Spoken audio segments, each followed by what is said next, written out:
I showed up to my wife's law firm opening party expecting to celebrate her success. Instead, I walked into a room full of people laughing at me. They called me the test run husband, loud enough for everyone to hear. My wife handed me divorce papers in front of all her colleagues like she was serving me a restaurant bill. She told me to sign them and leave. Her new boyfriend stood right there watching with a smirk on his face. So I did exactly what she asked. I signed every page without arguing, smiled at both of them, and walked out with my head held high. What neither of them knew was that I'd been funding her entire dream law firm with $18 million of my own money, and I was about to pull every single cent out from under her in the next 60 minutes. Before I even reached my car, my phone started going crazy. By midnight, I had 456 missed calls. Then, she showed up at my apartment door, and I watched everything she'd built come crashing down. Let me start from the beginning. My name is Marcus Bradley. I'm 44 years old, and I've spent the last 20 years building Bradley Investment Group from the ground up. It's a private equity firm that manages portfolios for high net worth clients. I started with $40,000 borrowed from my father before he passed away. That $40,000 turned into a portfolio worth about $180 million today. I don't share this information to brag or show off. I share it because you need to understand where I came from to fully appreciate what happened next and why I responded the way I did. I met Jennifer Hayes 13 years ago at a charity fundraiser for children's hospitals. She was 27 years old, fresh out of law school, with her degree still practically warm. She was working as a junior associate at Henderson & Marks, which is one of Seattle's oldest and most prestigious corporate law firms. Jennifer had this incredible ability to command attention in any room without even trying. She was sharp as a blade, quick-witted, and had the kind of natural confidence that made partners twice her age nervous during depositions. When she actually laughed at my terrible joke about lawyers being professionally trained argument starters, I knew right then I was done for. Our wedding was absolutely everything Jennifer wanted. We got married at the Fairmont Hotel Grand Ballroom, with 280 guests in attendance. Seattle Elite magazine even covered it. Jennifer wore a custom Vera Wang wedding gown that cost more than what most people earn in a year. And you know what?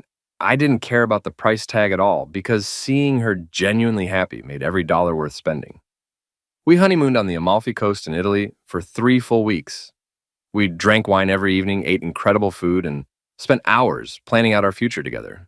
Jennifer told me she wanted to make partner at Henderson & Marks within 5 years maximum.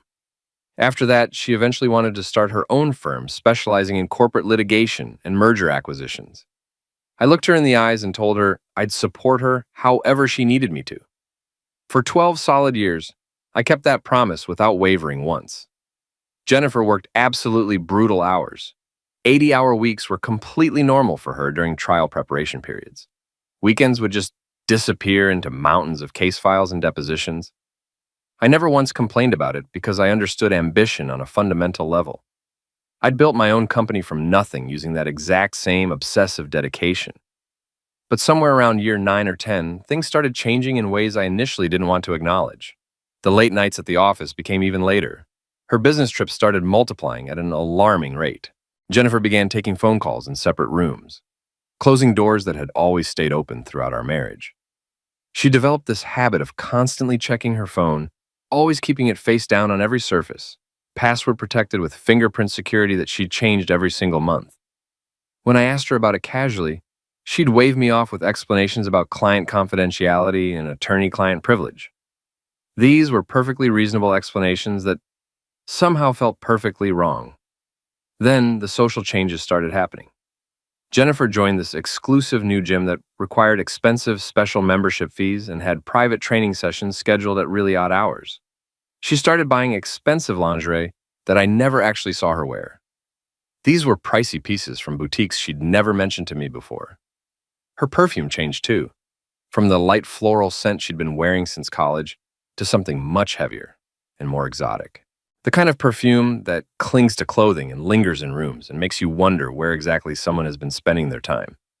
But the absolute biggest red flag was the way she started talking about her career plans. For years and years, Jennifer had discussed partnership at Henderson & Marks like it was her ultimate life goal. Then suddenly, about 7 or 8 months ago, she started casually mentioning starting her own firm. Not in the distant future like we'd always planned together, but soon. Like within months, soon. She already had investors lined up, she told me. She'd already picked out office space in the financial district downtown. Everything was moving incredibly fast. Way too fast for something she claimed she'd just started planning recently. I didn't say anything at all, because part of me was genuinely curious to see exactly how long she could maintain this charade. And honestly, another part of me had already started calculating contingencies and backup plans. I hadn't built a successful investment firm by ignoring obvious warning signs or hoping serious problems would just magically resolve themselves. When you see smoke, you immediately start looking for the fire. And when you find that fire, you make absolutely certain you're not standing anywhere near the blast radius when everything explodes. The invitation arrived exactly 3 weeks before the scheduled event. It was printed on heavy cardstock with embossed gold lettering, the kind of formal announcement that practically screams we've finally made it. Hayes Legal Group Grand Opening Celebration. Jennifer had handed it to me over breakfast one morning with this bright, expectant smile, lighting up her entire face. Marcus, this is it. This is everything we've worked toward together. I want you standing right there beside me when I cut the ribbon on my own law firm. Our firm, I corrected her gently. We built this together, remember? Her smile faltered for maybe half a second. Of course, our firm. But the way those words came out of her mouth made it crystal clear whose name was actually on the door and whose contributions she genuinely valued. The morning of the party, Jennifer left the house early to personally oversee all the final preparations. She was wearing this navy blue Armani suit that probably cost $4,000 easily. Her hair was styled in that severe, tight bun she always wore for important client meetings. She looked every single inch the successful attorney about to launch her own practice. What she absolutely didn't look like was a woman who felt any gratitude whatsoever toward the man who'd made it all financially possible. Here's the part Jennifer didn't know. About 6 months earlier, when she'd first come to me with her detailed business plan for Hayes Legal Group, asking me for substantial investment capital to get the firm off the ground, I'd done my due diligence. And I don't just mean on her business model, which was actually quite solid, or on her projected client list, which was genuinely impressive. I did my due diligence on her true motivations. And what I discovered was extremely interesting. Jennifer had been conducting an affair with Daniel Pierce, who was a managing partner at Henderson and Marks, for approximately 16 months. Daniel was 52 years old, married with 2 teenage children, and apparently had developed a thing for ambitious younger associates who reminded him of his glory days. The affair had started during a massive merger case they'd worked on together. Lots of late nights in conference rooms that gradually evolved into hotel rooms in cities where nobody knew their names or faces. I knew about Daniel because I pay good money to people who know things. I hired Detective Rick Chen, who's a former Seattle Police Department detective now running his own private investigation firm that specializes in corporate intelligence and personal matters. Rick provided me with absolutely everything: hotel receipts, photographs, text message transcripts recovered from phone records, even audio recordings from a device Jennifer had accidentally left running in her briefcase during one particularly indiscreet lunch meeting with Daniel. But here's the thing that really got under my skin and made my blood boil. Daniel Pierce was one of Jennifer's primary investors in Hayes Legal Group. He'd personally committed $7 million to her startup venture. That money was being pulled directly from a trust fund his deceased father had established years ago, money his wife knew absolutely nothing about. Jennifer had secured another $4 million from various other investors, including $2.5 million from her own parents, who'd actually mortgaged their retirement home to support their daughter's dream. And then there was my contribution, $18 million. I'd wired $18 million to Hayes Legal Group's business account over a carefully planned 6-month period. It was structured as a series of investments and loans that made me the firm's majority stakeholder by a significant margin. Jennifer had all the paperwork showing my investment amount, but what she didn't have was the full documentation showing that every single dollar could be recalled within 24 hours if certain very specific conditions weren't met. Conditions I'd buried deep in the fine print on page 44 that Jennifer's excitement and ambition had made her skip right over when she was signing. Those conditions were elegantly simple. The investment was contingent on our marriage remaining legally intact and on Jennifer not engaging in any activities that would constitute a breach of fiduciary duty to the firm's primary stakeholder, which was me. Infidelity, By the precise legal definition I'd had my attorneys craft with surgical precision, absolutely constituted such a breach. The contract would become immediately void, and all funds would be recalled. Jennifer thought she was so incredibly clever, getting me to bankroll her entire dream while she quietly planned her exit strategy with Daniel. What she didn't realize was that I'd been 3 complete steps ahead of her for months, carefully constructing a trap so perfect she wouldn't see it until it had already snapped completely shut. The party was being held at the Fairmont, because of course it was. Jennifer had rented out their absolute largest ballroom for the entire evening. Ironically, it was the exact same room where we'd celebrated our 5th wedding anniversary. I arrived precisely on time at 7 o'clock sharp.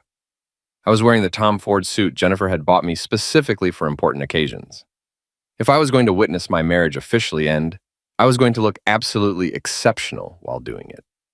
The moment I stepped through those ballroom doors, I immediately knew something was fundamentally off. The energy in that entire room shifted dramatically, like someone had suddenly flipped a switch. Conversations stopped dead mid-sentence. People physically rotated to stare at me with expressions ranging from pity to genuine amusement to outright mockery. And then someone standing near the bar area stage whispered, just barely loud enough for me to hear perfectly clearly, "The test run husband just walked in." The laughter started small at first, just a few scattered chuckles from the group standing closest to me. But it spread through that room like ripples spreading across a pond, growing progressively louder and more confident as people realized I definitely heard the comment. Test run husband.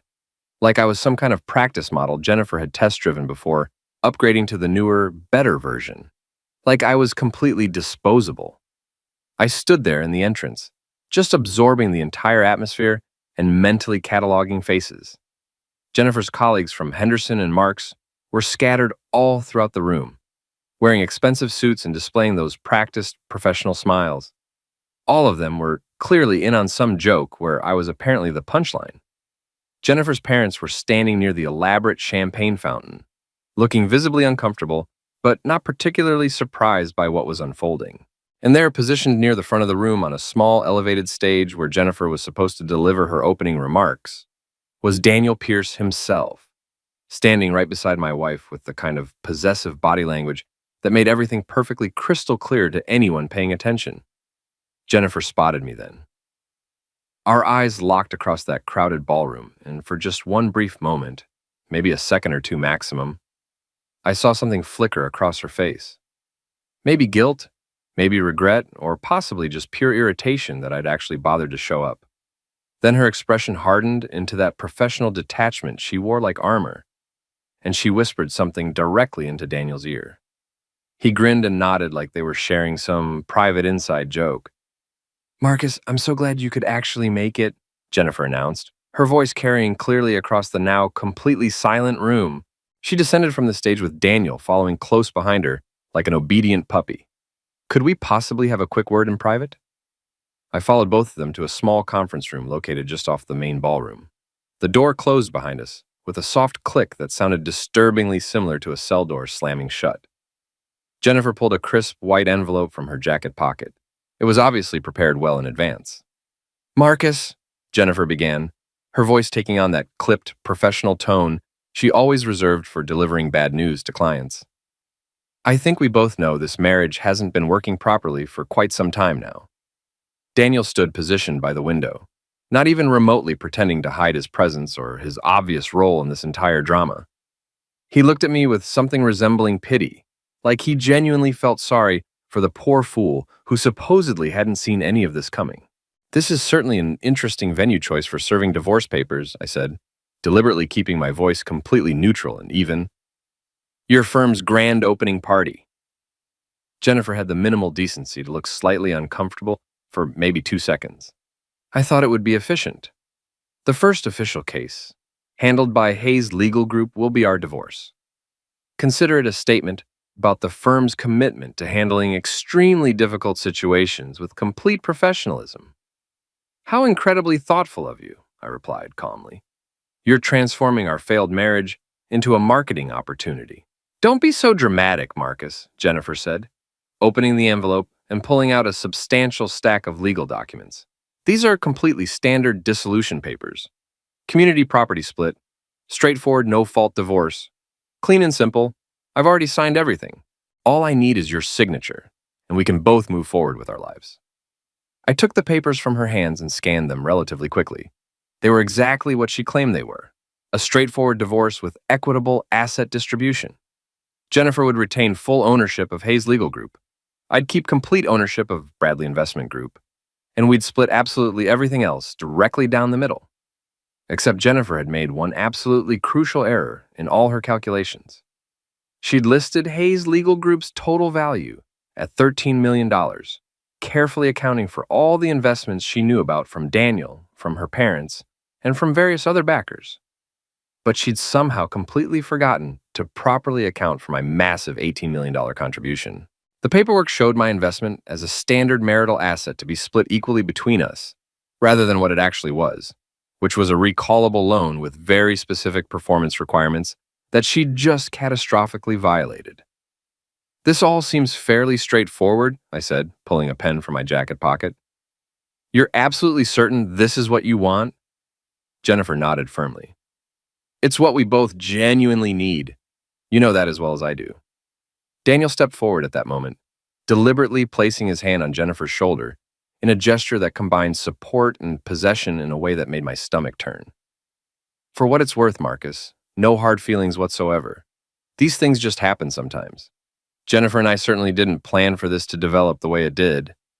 I looked directly at Daniel Pierce, this man who'd actively helped destroy my marriage while simultaneously stealing from his own family to fund my wife's business venture. Of course you didn't plan any of it, I said in a pleasant tone. Planning would require actually thinking about consequences, and neither of you seems particularly skilled at that. I signed every single page without bothering to read them. Quick, efficient signatures that made Jennifer's eyes widen noticeably. She'd probably expected me to fight back, to argue extensively, to beg her to reconsider. Instead, I simply handed the papers back to her with a genuine smile on my face. All done, I said. Is there anything else you need from me? Jennifer quickly tucked the papers back into the envelope, relief obviously flooding her face. No, that's absolutely everything. You're welcome to stay for the party if you'd like, but I completely understand if you'd rather just leave. I think I'll pass on the celebration, I replied, turning toward the door. But congratulations on the new firm, Jennifer. I genuinely hope it becomes everything you dreamed it would be. I walked out of that conference room with my head held high and my phone already in my hand. Behind me, I could clearly hear Jennifer and Daniel talking in low, relieved voices. They thought they'd won completely. They thought I'd just rolled over and given them everything they wanted without any fight whatsoever. They had absolutely no idea that the real fight was just beginning, and it would be completely over before they even realized they'd lost. The Uber ride back to my penthouse apartment took exactly 12 minutes through Seattle traffic. During those 12 minutes, I made 3 phone calls that would systematically dismantle everything Jennifer had built. The first call went to my attorney, Scott Mitchell. Scott and I had been close friends since our days at Northwestern, and he specialized in exactly the kind of nuclear option I was about to deploy. Scott, execute Protocol 5 immediately. All accounts, all investments, everything we discussed and prepared last month. Jesus Christ, Marcus, Scott replied, but I could already hear him typing furiously on his keyboard. You're absolutely certain about going through with this? She just handed me divorce papers at her firm's opening party directly in front of Daniel Pierce and half of Henderson and Mark's partnership. Yes, I'm certain. Give me 2 hours maximum, Scott said. Everything will be in motion by 9 o'clock tonight. The second call went to Rick Chen, my private investigator. Rick, it's time to release all the documentation, everything we've collected over the past months. Daniel Pierce's wife gets the complete package delivered in person tonight. Henderson and Mark's ethics board gets their copies first thing tomorrow morning. And make absolutely certain the Washington State Bar Association receives their complete set by close of business day. Already prepared and ready to go, Rick confirmed. The messenger is literally heading to Mrs. Pierce's house right now. The other packages will be delivered exactly as we specified. The third call was the one that would hurt Jennifer most directly. I dialed Stephen Walsh, the managing partner at Henderson and Marks and Daniel Pierce's direct superior. Stephen, this is Marcus Bradley. I'm calling about Daniel Pierce and some extremely serious concerns regarding his ethical conduct that directly affect your firm's reputation. I spent the next 8 or 9 minutes methodically laying out everything I knew about Daniel's extended affair with Jennifer, his misappropriation of trust funds to invest in her firm, and the various serious conflicts of interest that had emerged from their relationship. I had extensive documentation of everything, I told Stephen, and I was fully prepared to share it with all appropriate authorities if Henderson and Marks didn't take immediate and decisive action. Stephen Walsh was many things, but stupid wasn't remotely one of them. He thanked me profusely for bringing this to his immediate attention and assured me that the firm would conduct a thorough internal investigation starting immediately.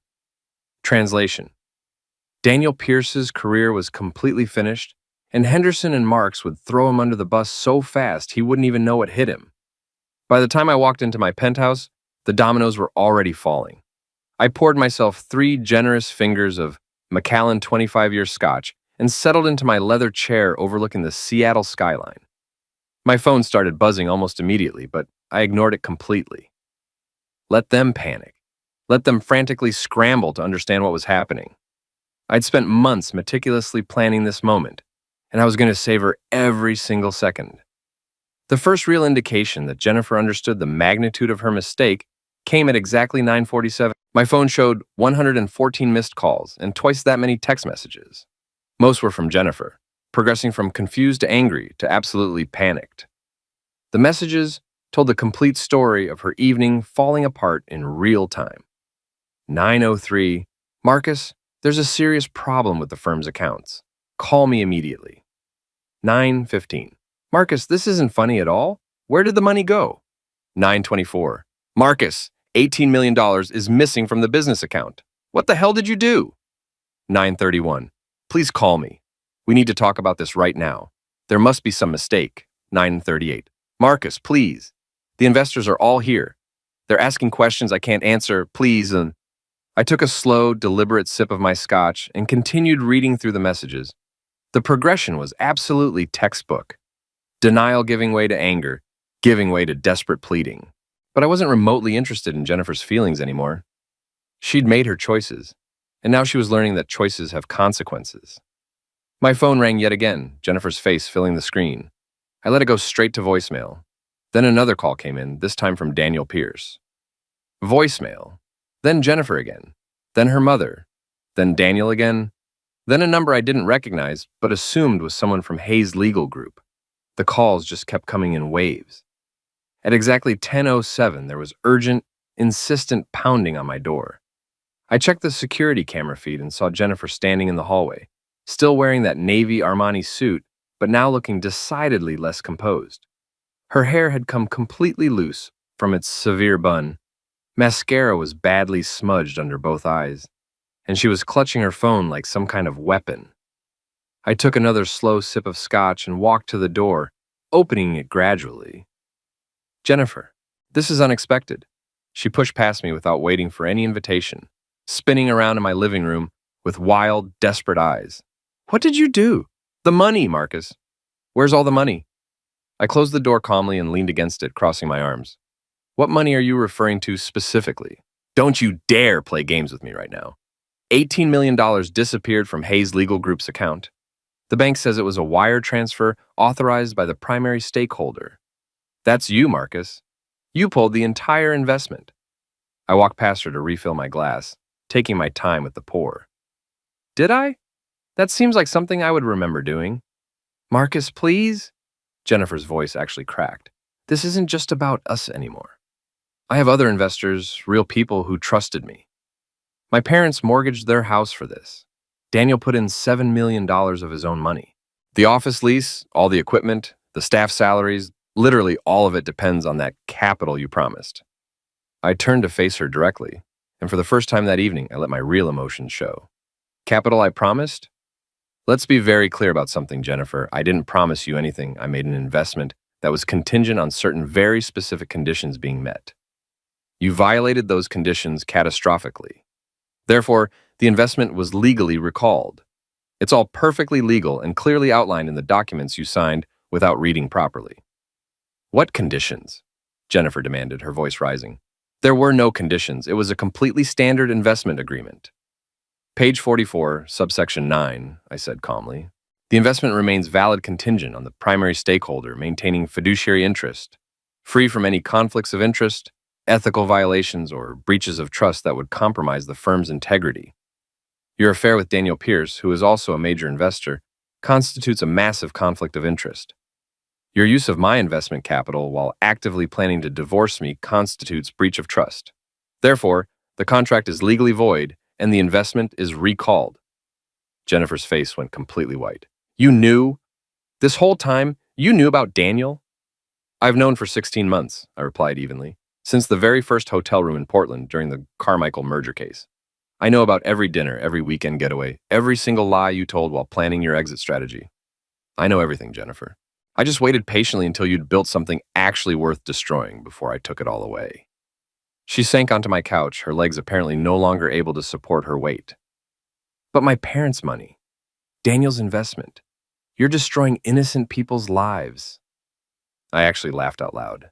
Daniel Pierce is innocent? The man who literally embezzled from his deceased father's trust fund to impress you? The man who's currently being served with divorce papers from his wife of 23 years? The man whose entire legal career is about to implode when the Washington State Bar Association receives complete documentation of his ethical violations tomorrow morning? That Daniel Pierce is innocent? Jennifer looked up at me with absolute horror. You sent documentation to the Bar Association? I sent complete documentation to everyone who needed to see it, I said. Henderson and Mark's Ethics Board, the State Bar, Daniel's wife, who, by the way, has already filed for divorce, and frozen all marital assets, which includes that $7 million he invested in your firm. Oh, and I also notified the trust fund administrators about his misappropriation of fiduciary funds. Daniel's looking at potential criminal charges, Jennifer. But sure, let's talk about innocent people. This is completely insane, Jennifer whispered. You're destroying everything because I fell out of love with you. I crouched down directly in front of her, meeting her eyes. No, Jennifer. I'm teaching you that actions have real consequences. You didn't just fall out of love. You planned an elaborate betrayal, used my money to fund your escape, humiliated me publicly in front of your colleagues, and thought you could walk away completely clean. This isn't about love. This is about respect, integrity, and the fundamental principle that you don't get to use someone and then discard them without facing any consequences whatsoever. My phone buzzed with another incoming call. I glanced at the screen and saw it was Stephen Walsh from Henderson and Marks. I answered on speaker. Marcus, this is Stephen Walsh. Daniel Pierce has been terminated effective immediately. We've also conducted a review of the Hayes Legal Group situation, and I need to inform you that Henderson and Marks will be withdrawing our partnership commitment with the firm. Given the ethical complications that have emerged, we cannot associate our firm's name with this venture. I understand completely, Stephen, I replied, watching Jennifer's face crumble as she heard her former firm pull their support. Thank you for handling this with such professionalism.